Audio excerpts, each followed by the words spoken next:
ট্রেনে উঠেই ব্যান্ডেল নৈহাটি লোকালে চেপে বসলাম। পাশে কলেজ পড়ুয়া মেয়ে নিজের ফোনে ব্যস্ত।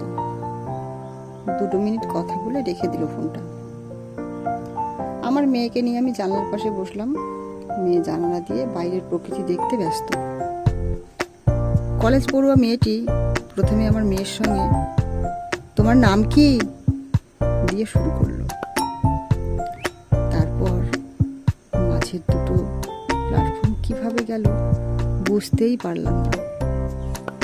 তার মধ্যে সব কিছু কথা হয়ে খুব বন্ধুত্ব হয়ে গেল। তারপর নামার পালা। তখন মেয়েটির চোখে জল। আমাদের ছেড়ে যেতে হবে তাই,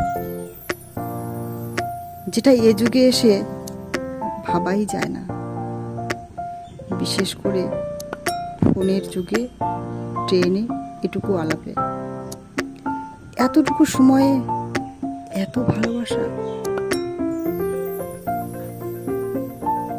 কথা ও কণ্ঠে কল্পনা মণ্ডল বিশ্বাস।